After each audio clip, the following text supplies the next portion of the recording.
We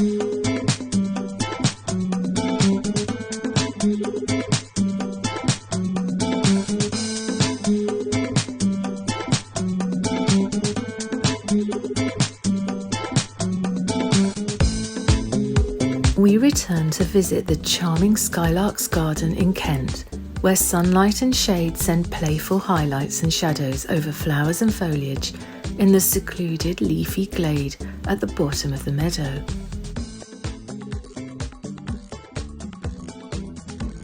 The mood and pace on a warm August afternoon is decidedly mellow, with Ellie relaxing on the swing seat, reminding all of us who garden to take precious time to sit and enjoy the sensory pleasures of the space we work hard to cultivate. While Safi the rescue cat is busy taking life easy on the patio, but preferring to do so without an audience, thank you very much. This is the wonderful, wild round the edges, wildlife-friendly garden in a wooded parish in Kent, southeast England, lovingly created over the last 10 years or so by the Skylarkers, Gertie, Rex and Ellie, who purchased a plot of farmland to extend their small existing garden and replace monoculture with meadow culture, building a rich, diverse ecosystem where a wildflower meadow, fruit trees, self-seeded native trees, a pond and borders packed with nectar and pollen-laden flowers, berries and seed heads support insect life, wild birds, frogs, toads, newts, and welcomes hedgehogs, rabbits and foxes to the garden.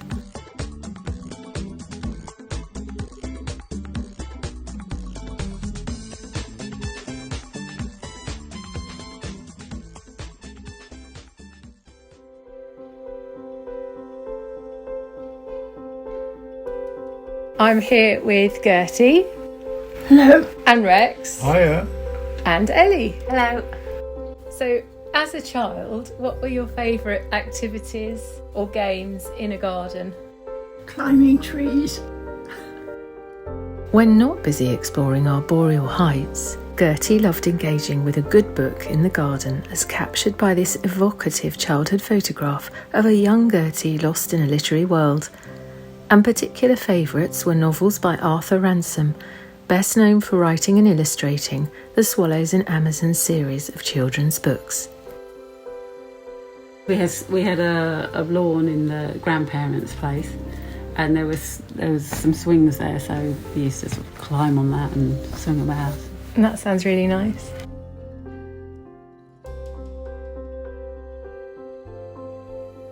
Playing with a bow and arrow over a block of flats. You cannot believe I shot it over a 3-storey block of flats, over the top of it to my grown-up friend the other side. It's an actual arrow, not one of those no, rubber proper arrows. I can show you photos. Don't try this at home, kids. Yes, later on, I was playing a common near Rednall, at South Birmingham, when we were playing Cowboys and Indians, and the brother of the pal I'd got with me, right in his hand, stuck in his hand.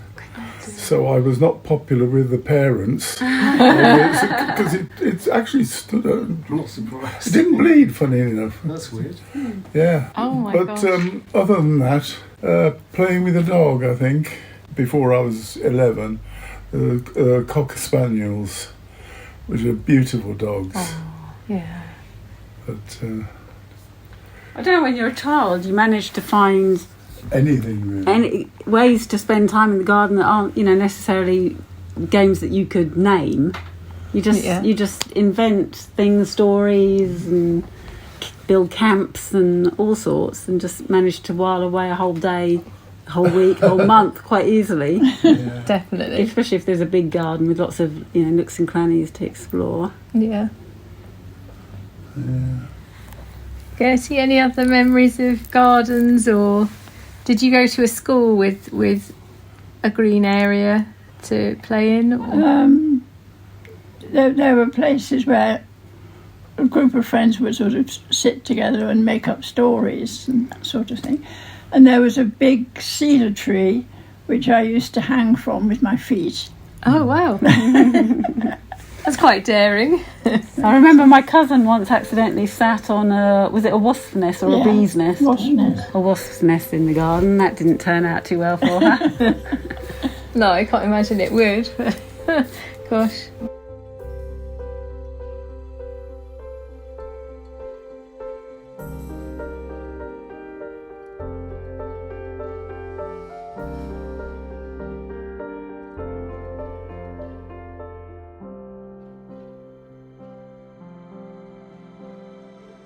Those of you visiting Skylarks with us throughout this year will remember that the beautiful white carpet of oxeye daisies that would usually appear every May in the meadow were far more sparse this year, so Gertie and Ellie have decided to experiment with their approach to mowing the meadow area to potentially give the daisy seedlings more light and space to develop. Meadows can be a tricky space to manage when grass invades.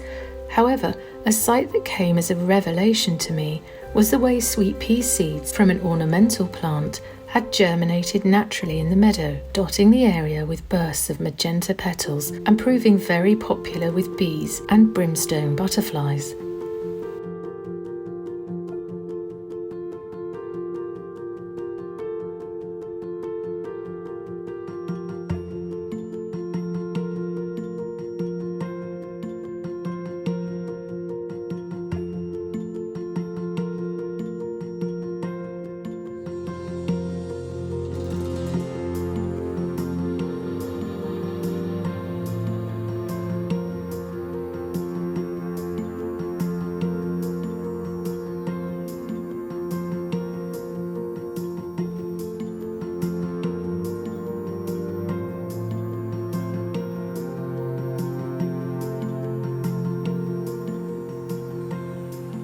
What are you enjoying most in the garden at the moment?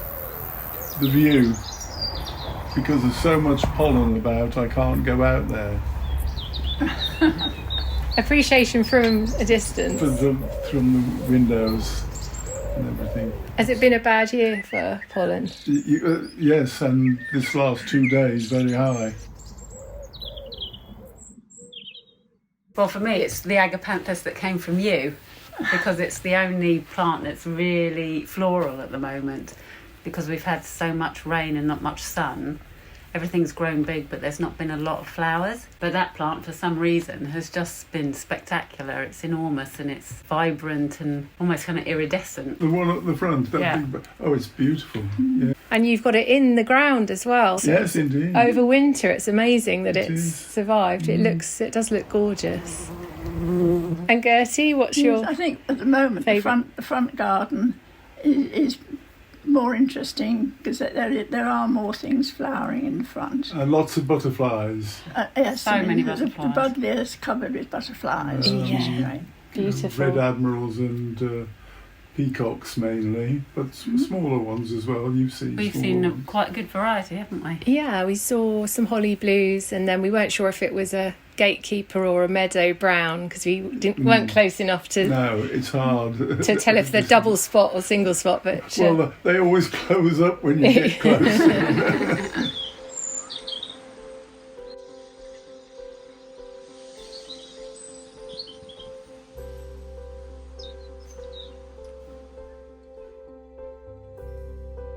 So, how have garden trends changed over the years? I think they've become a lot less formal, haven't they? In places, but it depends where you are. If you're living in town, you've got a front garden and a back garden, only 12, 20 feet square. It's probably as formal as it ever was. I can't imagine you doing much wild type gardening in that, but I don't know. But even so, I think things are softer nowadays and less regimented. Yeah. I mean, I remember you used to not like tulips because you were used to seeing them all kind of lined up like soldiers. Very true. I thought they were waxy, sort of not real. Plasticky looking, weren't they? Until we actually got some down there, and I thought these are nice. So I think it has changed in a lot of places. That's quite interesting because it shows that your perception of a flower or your enjoyment of it Absolutely. is not just the individual flower itself, but how it's presented or how it's grown. I mean, for instance, daffodils are, the most common flower there is in the spring, really. They're everywhere. Yeah. But the little dinky ones are with 2 on them. Now I like them, I think, because they're dinky. Yeah. It's miniature. Daft, you've got to like something for something. I think there have been 2 rather sort of opposing trends, because there are some people who perhaps have relatively small front gardens who've been paving them over one way or another to put their cars on. So there's less garden and less places for the rain to soak away when That is very true. rainy. That's true. On the other hand, there are other people who are perhaps a bit more imaginative who are doing more to encourage wildlife and to encourage wildflowers as opposed to the more formal flowers.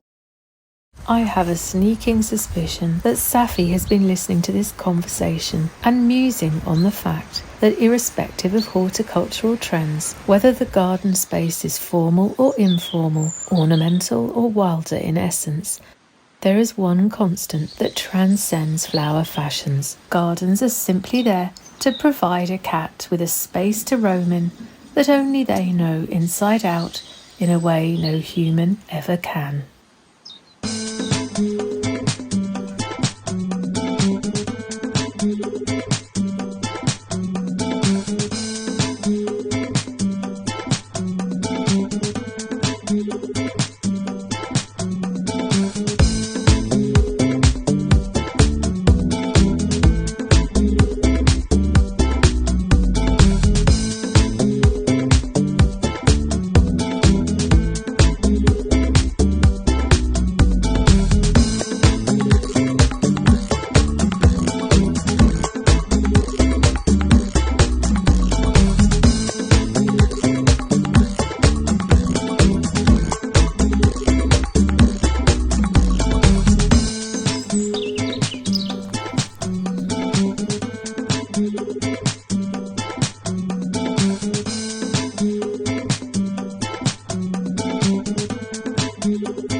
We hope you'll join us again at Skylarks in the autumn to explore the seasonal changes in the garden. And for now, it's goodbye from Gertie. Goodbye. And Ellie. Goodbye. And Rex.